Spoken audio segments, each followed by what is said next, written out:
Tebi, Kriste Bože, Kralju slave vječite. Gospodin s vama. I s duhom Tvojim. Čitanje Svetog Evanđelja po Luki. Slava Tebi, Gospodine. Kad je Isus došao u Nazaret, reče narod sinagogi: zaista kaže vam, nijedan prorok nije dobro došao u svom zavičaju. Uistinu kaže vam, mnogo bijaše udovica u Izraelu u dane Iline, kad se na 3 godine i 6 mjeseci zatvorilo nebo, pa zavlada velika glad po svoj zemlji. I nik jednoj od tih nije bio poslan Ilija, doli ženi udovici u Sarfati Sidonskoj. I mnogo bijaše gubavaca u Izraelu za proroka Elizeja. I nijedan se od njih ne očisti, doli Naman Sirac. Čuvši to, svi se u sinagogi napune gnjevom, ustanu, izbace ga iz grada i odvedu na rub brijega na kojem je sagrađen njihov grad, da ga strmoglave. No on prođe između njih i ode. Riječ Gospodnja. Slava Tebi, Kriste.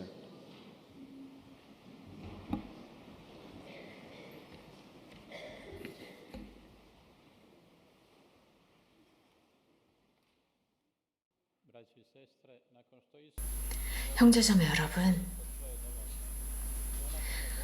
예수님께서 여러 다양한 고을을 방문하신 뒤에 당신의 고향인 나자렛을 찾아가십니다. 많은 표징과 이적과 기적을 가파르나움에서 행하셨습니다.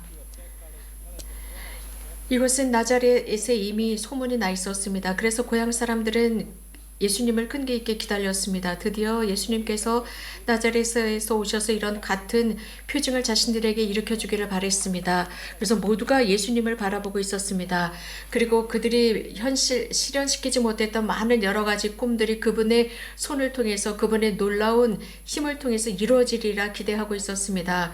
안식일에 예수님께서는 회당으로 들어가셨습니다. 많은 사람들이 회당에서 기도하고 그 회당에서 율법서를 읽는 날이었습니다. 예수님께서는 이사야 예언서를 들으셨습니다. 그리고 그 예언서를 읽으셨습니다.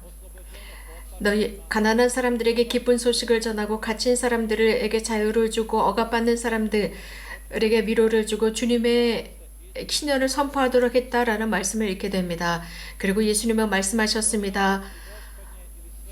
오늘 이 말씀이 실현되었다라고 했습니다. 히브리인들에게 있어서 신년, 거룩한 해는 매 50년마다 그 신년이 시작이 되었습니다. 그러나 그들이 알고 있었던 그 특별한 신년이라고 하는 것은 묶인 사람들을 풀어주고 과부들을 환영하고 모든 불의가 풀리는 그런 해였습니다. 이것이 바로 신년이었습니다.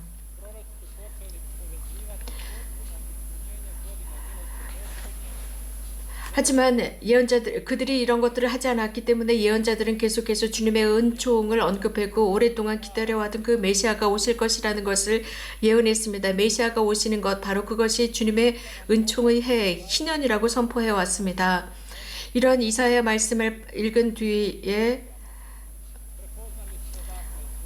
그곳에서 삶의 어려움을 느끼던 사람들이 등장합니다. 가난한 사람들, 눈이 먼 사람들, 혹은 억압받는 사람들 등등입니다. 바로 이 부분에서 예수님께서 행위하십니다. 해방하시는 분, 구원자로서 그들을 향해 행동을 취하십니다. 이러한 메시지는 다른 이들에게도 해당됩니다.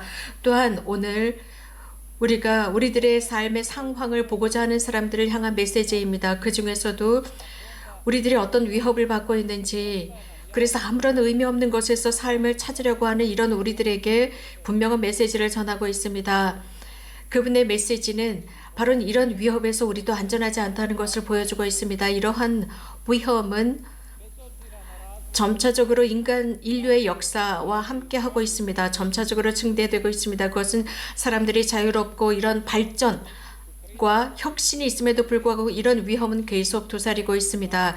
그렇기 때문에 주님은 우리들에게 구원의 길을 제시하고 있습니다. 바로 예수 그리스도입니다. 그분께서는 은총의 해, 신년을 선포하시면서 이것이야말로 하느님의 사랑의 가장 위대한 것을 드러내고 있습니다. 이러한 하느님의 제공은 우리들에게 인간적인, 활동적인, 능동적인 답을 요구하고 있습니다. 그것은 다름 아닌 이 세상에서 존재하면서 능동적으로 살아가라는 것입니다. 주님께서 지속적으로 삶 속에서 주시는 그 기회를 잘 활용하라는 것입니다. 현대는 늘 절망으로 가득 차고 있습니다. 무의미로 가득 차고 있습니다. 우리가 하고 있는 많은 것들이 아무런 목적이 없는 것처럼 보입니다. 실제로 사람들이 생각하는 목적은 하나님께서 참여하시지 않는 일상입니다.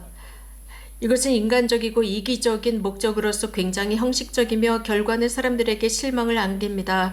그렇기 때문에 이런 모든 인간적인 노력과 힘을 쏟는 모든 것들은 의미가 없어지게 됩니다. 하나님께서 부재하기 때문입니다. 하나님의 신성의 차원이 꼭 개입되어야 합니다. 가난한 사람들, 길을 잃은 사람들, 절망한 사람들, 이 모든 사람들에게 하나님께서는 삶의 기쁨을 주시고 선을 위해서 투쟁할 수 있는 굳건함을 주십니다. 우리가 마음에 누군가 가난한 사람들을 도와주었을 때 모두가 마음의 기쁨을 느꼈을 것입니다. 혹은 슬픔에 빠진 사람들, 중병에 걸린 사람들에게 진심 어린 위로의 말을 할 때도 기쁨을 느낍니다. 우리가 인내하면서 평화를 전했을 때 그 평화의 보상이 올 때도 우리는 기쁨을 느낍니다. 매번 우리가 살아가면서 선행을 하거나 구체적이고 소중한 선행을 할 때 우리는 톨레랑스의 분위기를 만들어냅니다. 우리들의 가정과 우리 자신과 우리 주변에 하느님의 은총의 해를 선포하는 것입니다. 이런 방법으로 하나님께서 늘 우리들의 삶에 현존하신다는 것을 증언하는 것입니다. 또 우리들을 지켜주시고 우리들의 존재에 의미를 주시며 우리들의 행동과 희생의 가치가 있다는 것을 보여주십니다. 또한 복음의 또 다른 곳에서는 사람들이 예수님을 보고 감탄하는 모습을 볼 수 있습니다. 그러나 예수님께서는 그들의 이런 감탄이나 칭찬에 마음을 쓰지 않으셨습니다. 오로지 하느님의 뜻에만 마음을 쓰셨습니다. 그래서 예수님 그 어떤 이런 인간의 모습과 타협하지 않고 오로지 하느님의 사명만을 가셨습니다. 그들의 길이나 그들의 어떤 필요 요구보다는 예수님께서는 당신의 선포에 더 집중하셨습니다. 형제자매 여러분, 가파르나움에서 많은 기적을 행하셨고 이적을 행하셨습니다. 그럼으로써 당신의 고향인 나자렛에서 더 큰 기적, 더 많은 기적을 행할 것이라고 그들은 생각했습니다. 그래서 모든 이스라엘 사람들이 눈앞에서 자신들이 좀 더 드러나기를 바랬습니다. 그래서 그분만이 영광 받으실 수 있는 이러한 것들을 기다렸습니다. 그들의 고향 사람들이 영광 받기를 기다렸지만 예수님의 사명은 그것이 아니었고 그런 행동이 아니었습니다. 그들은 외적인 놀라움과 외적인 감탄과 칭찬을 기다렸습니다. 그러나 그분께서는 조용히 무한하신 하느님의 사랑을 드러내셨습니다. 그래서 하나님께서 가까이 하시고 그분의 구원과 기쁨이 함께한다는 것을 조용히 드러내셨습니다. 침묵을 통해서 조용함을 통해서 하나님의 은총을 강물처럼 그분을 통해서 나간다는 것을 드러내셨습니다. 바로 이런 부분에서 사람들이 두 갈래로 크게 분열되어 버립니다. 그들 사이에 의심이 파도처럼 밀려오기 시작합니다.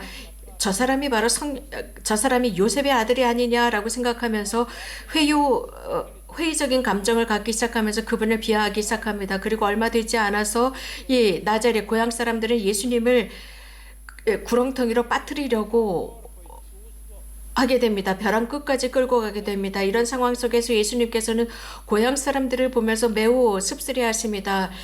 예언자들은 곳곳에서 다 칭찬을 받지만 고향에서는 환영받지 못한다는 것을 말씀하시면서 그렇기 때문에 그들에게 기적을 행하시지 않습니다. 그들은 굳건한 믿음이 없었기 때문입니다. 형제자매 여러분, 이러한 환경 속에서 예수님께서 활동하셨습니다.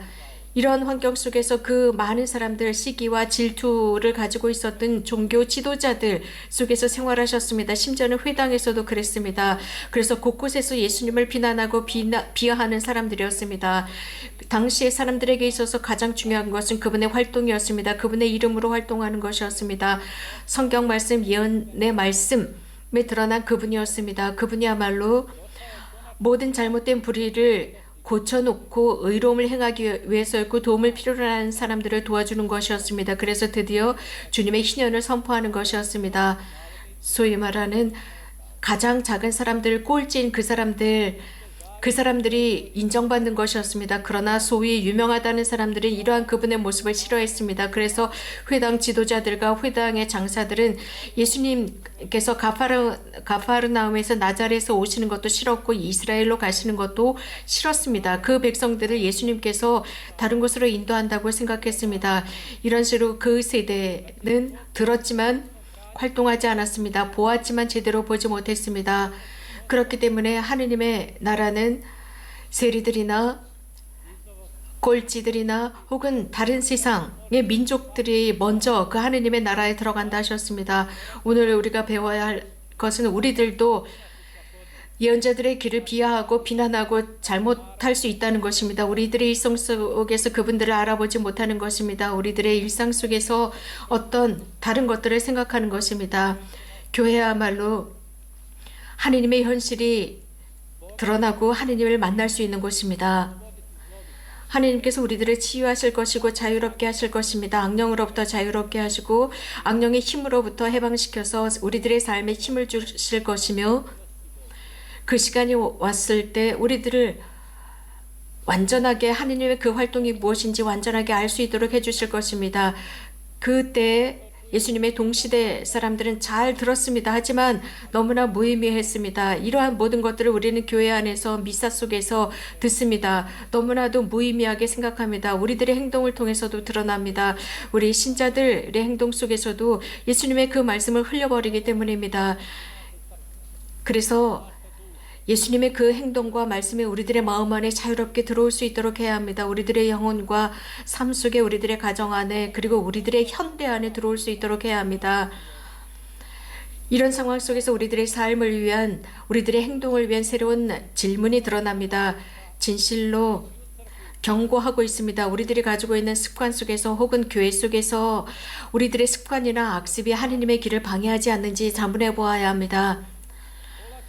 참령과 경신행위는 자칫 잘못하면 예수님의 그 요구로부터 멀어질 수 있습니다. 그래서 우리들의 현재 안락함만에만 그저 고정될 수 있습니다. 그러나 우리는 좀 더 깊은 신심으로 들어가야 합니다. 그러나 우리는 잘못된 어떤 이데아나 혹은 그 외의 이교도적인 이데아 속에 빠질 수 있습니다. 오늘날 예수님의 이런 요청 속에서 우리는 여러 다양한 많은 영들 속에 시달리고 있습니다. 그래서 사람들 사이에는 폐쇄되고 격리되어 있는 공간들이 있습니다. 그래서 각 개인은 자기 자신만을 위해서 힘을 쓰고 있습니다. 그래서 자기 혼자만 사는 것, 자기 혼자 격리되어 있는 것이 훨씬 더 낫다고 생각합니다.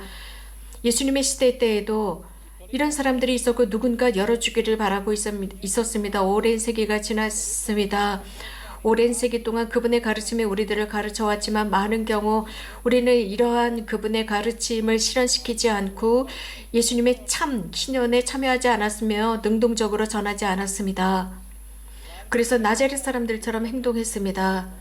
가장 심각한 방해는 우리가 두려워한다는 것입니다. 우리들의 그 격리된 우리들의 악습, 우리들의 습관, 우리들의 이기적인 우리들이 안주한 그곳에서 나오고 싶어 하지 않고 절대 거기서 해방되고 싶어 하지 않는다는 위험입니다. 형제자매 여러분, 우리들 앞에는 이렇게 눈먼 상태가 있고 그들처럼 분열이 있습니다. 우리는 너무나도 지나치게 많은 소음에 시달리면서 그분의 음성을 제대로 알아듣지 못하고 새로운 현실, 새로운 삶, 예수님을 통해서 오는 그런 것들을 알아보지 못하고 있습니다. 불안과 이기심이 우리들을 덮고 있습니다. 그래서 복음이 우리들에게 새로운 빛으로 들어오지 못하도록 하고 있습니다. 그것은 오랫동안 기다려왔던 메시아를 통해서 들어오는 것입니다. 한편으로는 지도자들이라 함에도 불구하고 지도자답지 못하는 경우가 있습니다. 사람의 진정한 사람이 무엇을 진정으로 필요하고 있는지 보지 못하기 때문입니다. 영혼이 무엇을 기다리고 있는지 메시아를 통해서 우리들의 영혼 고통이 무엇인지를 알아보게 하지 않기 때문입니다. 바로 예수 그리스도입니다. 사람은 빛의 따뜻함을 통해서 일어나고 위로를 받습니다. 그러나 이것이 제 기능을 하지 못할 때 우리는 눈을 뜨고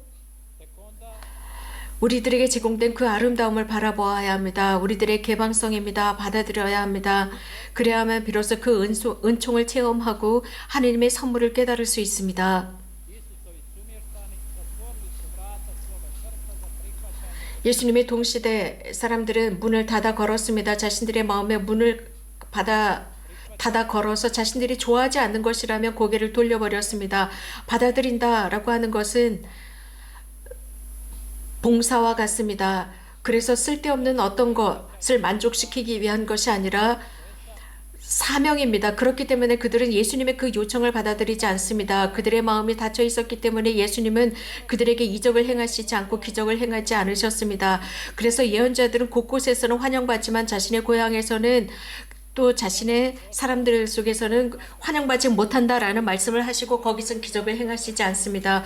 우리들은 회당 성전에 모였습니다. 어떤 마음으로 모였습니까? 우리가 오랫동안 기다려왔던 메시아가 계시는 곳입니다. 이제 우리들이 결정할 차례입니다. 메시아를 받아들일지 그분을 우리들의 세상, 우리들의 회당, 우리들의 성당으로부터 쫓아낼지의 여부는 우리들에게 달려 있습니다. 아멘.